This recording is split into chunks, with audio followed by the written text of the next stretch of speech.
Hello కానమోకు కథావచనం మోహనవచనం పరిజ్ఞాన హితభాండం నిత్య చదువరి శ్రోతలకు ఆహ్వానం నమస్కారం.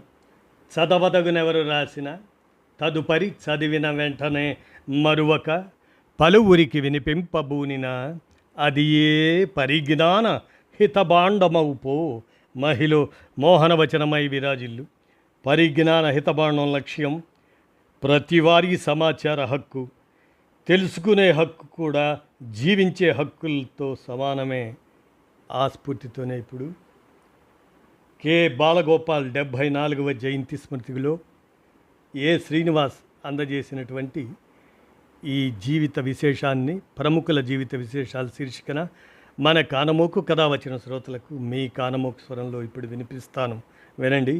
కె బాలగోపాల్ 74వ జయంతి స్మృతి. ఇక వినండి. భారతదేశపు ప్రముఖ మానవ హక్కుల కార్యకర్త, గొప్ప ఆలోచనాపరుడు, న్యాయవాది మరియు గణిత శాస్త్రజ్ఞుడు. ఉమ్మడి ఆంధ్రప్రదేశ్లో పౌర హక్కుల ఉద్యమానికి ఆయన ఒక దిక్సూచిగా నిలిచారు. సమాజంలోని అణగారిన దళిత గిరిజన వర్గాల హక్కుల కోసం ఆయన తన జీవితాన్ని అంకితం చేసిన మహనీయుడు కె బాలగోపాల్. కందాళ బాలగోపాల్ గారి 74వ జయంతి జ్ఞాపకం, వారి స్మృతి జీవత్ విశేషాలు. కె బాలగోపాల్ గారు 1952 జూన్ 10న కర్ణాటకలోని బళ్ళారిలో జన్మించారు. అనంతపురం జిల్లా రాళ్ల అనంతపురం ఆయన స్వస్థలం. ఈయన తల్లిదండ్రులు నాగమణి, పార్థనాథ శర్మ.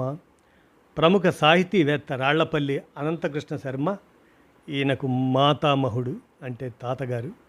ప్రముఖ రచయిత్రి, టీవీ సమర్పకురాలు మరియు మాజీ తెలుగు విశ్వవిద్యాలయ ప్రొఫెసర్ మృణాలిని గారు వీరి చెల్లెలు. ప్రసిద్ధ పాత్రికేయురాలైన వసంతలక్ష్మి వీరి భార్య. బాలగోపాల్ అసాధారణమైన మేధావి. వరంగల్లోని రీజనల్ ఇంజనీరింగ్ కాలేజీ, ప్రస్తుతం నిట్, దాని నుండి గణితంలో డాక్టరేట్, పిహెచ్డి పూర్తి చేశారు. ఢిల్లీలోని ఇండియన్ స్టాటిస్టికల్ ఇన్స్టిట్యూట్లో పోస్ట్ డాక్టరల్ పరిశోధన కూడా చేశారు. 1985 వరకు కాకతీయ విశ్వవిద్యాలయంలో బోధించారు. పోలీసుల నుండి ప్రాణహాని ఎదురవ్వడంతో ఆయన తన అధ్యాపక పదవికి రాజీనామా చేసి ఆ తర్వాత పూర్తి స్థాయిలో పౌర హక్కుల కార్యకలాపాల్లో నిమగ్నమయ్యారు. మొదట ఆంధ్రప్రదేశ్ సివిల్ లిబర్టీస్ కమిటీ ఏపీసీఎల్సీకి 15 సంవత్సరాల పాటు ప్రధాన కార్యదర్శిగా, ఆ తర్వాత 1998లో తాను స్థాపించడంలో సహాయపడిన హ్యూమన్ రైట్స్ ఫోరం హెచ్ఆర్ఎఫ్ అనే సంస్థలో పనిచేశారు. వారికి పౌర హక్కుల ఉద్యమం, వారి స్ఫూర్తికి మనం గమనిస్తే ఏపీసీఎల్సీలో వారి పాత్ర 1983 నుండి 1998 వరకు ఆంధ్రప్రదేశ్ పౌర హక్కుల సంఘం, ఏపీ సివిల్ లిబర్టీస్ కౌన్సిల్ ప్రధాన కార్యదర్శిగా సుదీర్ఘకాలం పనిచేశారు. ఇక మానవ హక్కుల వేదిక హ్యూమన్ రైట్స్ ఫోరం నక్సలైట్లు, మావోయిస్టుల హింసను, అలాగే ప్రభుత్వ రాజ్య హింసను, బూటకపు ఎన్కౌంటర్లు ఒకేలా వ్యతిరేకించాలనే సైద్ధాంతిక భేదాల వల్ల ఆయన ఏపీసీఎల్సీ నుంచి బయటికి వచ్చారు. ఆ తర్వాత 1998లో మానవ హక్కుల వేదిక హ్యూమన్ రైట్స్ ఫోరం దాన్ని స్థాపించారు. దేశవ్యాప్త పర్యటనలు చేసినటువంటి వారి అనుభవం కాశ్మీర్ నుండి కన్యాకుమారి వరకు, గుజరాత్ అల్లర్ల నుండి ఈశాన్య రాష్ట్రాల వరకు ఎక్కడ మానవ హక్కుల ఉల్లంఘన జరిగినా అక్కడికి వెళ్ళి నిజ నిర్ధారణ నివేదికలు, ఫ్యాక్ట్ ఫైండింగ్ రిపోర్ట్స్ రూపొందించారు. దాదాపు 3 దశాబ్దాల గణతంత్ర రాజ్యం సంక్షోభంలోకి జారిన 1975 నాటి భారత అత్యవసర పరిస్థితి వల్ల రాజకీయ చైతన్యం పొందిన తరానికి బాలగోపాల్ చెందినవారు.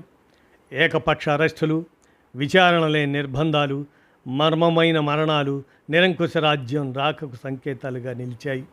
సార్వభౌమ శ్రేయస్సు పేరిట అలా చేస్తున్నామని ప్రకటిస్తూనే తమ దేశ రాజ్యం ఏమి చేయగలదో, శిక్ష నుండి ఎలా తప్పించుకోగలదో భారత పౌరులు ముందుగానే రుచి చూశారు.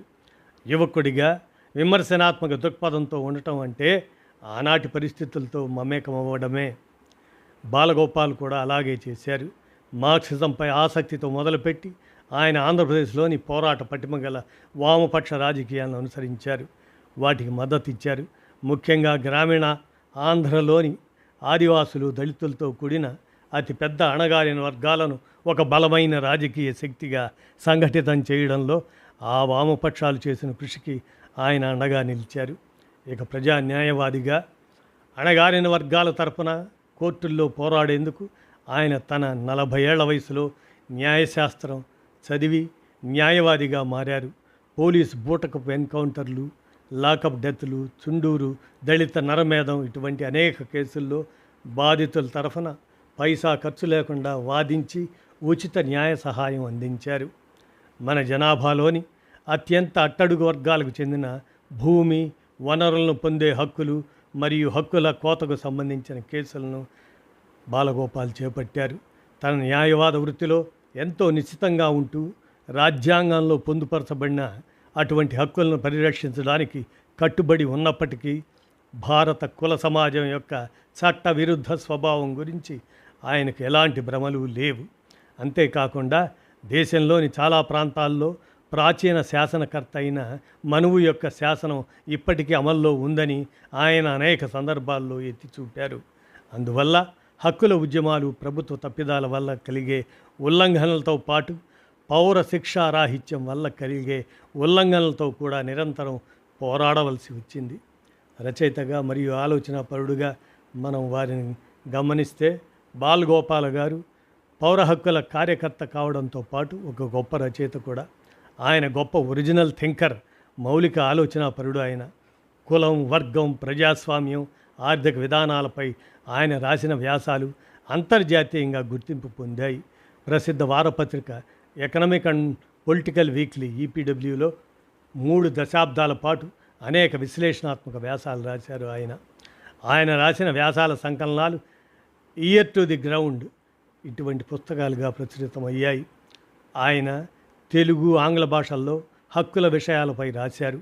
ఆయన వ్యాసాలు దాదాపు ఎల్లప్పుడూ కేవలం జరిగిన సంఘటనల నివేదికల కన్నా ఎక్కువగా ఉండేవి. ఈ విషయంలో ఆయన ఒక కొత్త రాత ప్రక్రియకు మార్గదర్శకుడని చెప్పవచ్చు. అది వర్ణనాతీతమైంది. స్థానిక వివరాలు, చరిత్రలపై నిష్కళంకమైన శ్రద్ధ చూపుతూనే వేగవంతమైన హింసాత్మక పరివర్తనలో ఉన్న ఒక సమాజంలోని వర్గ, కుల స్వరూపాలను మనకు వివరిస్తూ ఆయన విస్తృత చిత్రాన్ని ఆవిష్కరించగలిగారు. చివరికి ఒక సంఘటనను దాని తక్షణ చారిత్రక సందర్భాలలో వర్గాలు, కులాల మధ్య మరియు భారత ప్రజలకు, భారత రాజ్యానికి మధ్య మారుతున్న సామాజిక, రాజకీయ సంబంధాల నేపథ్యంలో ఎలా చదవాలో మనం నేర్చుకున్నాం. ఇక హిందుత్వ ఆవిర్భావాన్ని రాజకీయ విశ్లేషణ ప్రతిభావంతుడిగా ఆయన చేసిన కృషి, అదేవిధంగా హిందూ మితవాదంపై ఆయన రాసిన అనేక రచనల్లో స్పష్టంగా కనిపించే భారతదేశంలోని రాజకీయ జీవితంలోని నిరంకుశ అంశాలపై ఆయనకున్న అవగాహన, హిందుత్వ యొక్క వికారమైన స్వరూపాలను వివరిస్తూ కొత్త దిశలను సూచిస్తున్నాయి. హిందుత్వ ఆవిర్భావాన్ని వీలైనంత ఖచ్చితంగా గుర్తించాల్సిన అవసరం మరియు ప్రజాస్వామ్య వైఫల్యం, అంతేకాక రాజకీయ అవకాశవాదం కలిసి మితవాదానికి ఏ విధంగా కొంత రాజకీయ గౌరవాన్ని సంపాదించి పెట్టాయో తెలుసుకోవాల్సిన అవసరం. రాజకీయ విశ్లేషణలో ప్రతిభావంతుడు, సామాజిక తార్కికంలో నిశిత పరిశీలకుడు అయిన బాలగోపాల్ అన్నిటికంటే ముఖ్యంగా జీవన నైతికత గురించి, మనం ఒకరితో ఒకరు ఎలా ప్రవర్తించాలనే దాని గురించి ఆందోళన చెందారు. అన్నిటికన్నా మించి సమానత్వం మరియు న్యాయం కోసం మన సామూహిక హక్కులను ధృవీకరిస్తూ గౌరవ స్ఫూర్తితో మనం ఒకరితో ఒకరు ఎలా జీవించగలమోనని ఆయన తీవ్రంగా మదనపడ్డారు. బాలగోపాల్ అత్యంత సాధారణ జీవితాన్ని గడిపారు. ఎప్పుడు రైళ్లలో సాధారణ క్లాసులోనే ప్రయాణిస్తూ ప్రజల సమస్యల కోసం నిరంతరం శ్రమించేవారు. తెలుగు సమాజానికి ఒక కన్సెన్స్ కీపర్గా, వివేక సాక్షిగా నిలిచిన ఆయన 2009 అక్టోబర్ 8న ఆయన 57వ ఏట మరణించారు. నేడు అంటే 2026 జూన్ 8 వారి 74వ జయంతి స్మృతిగా శ్రీనివాస్ అందజేసిన ఈ విశేషాంశాలని మన కానమోకు కథ వచ్చిన శ్రోతలకు ప్రముఖుల జీవిత విశేషాలు శీర్షికన ఈ అంశాన్ని వినిపిస్తూ బాలగోపాల్ గారికి వారి 74వ జయంతి స్మృతిలో నివాళులు అర్పిస్తూ మన కానమోకు కథ వచ్చిన శ్రోతలకు ప్రముఖుల జీవిత విశేషాలు శీర్షికన ఈ అంశాన్ని వినిపించాను. విన్నారుగా, ధన్యవాదాలు.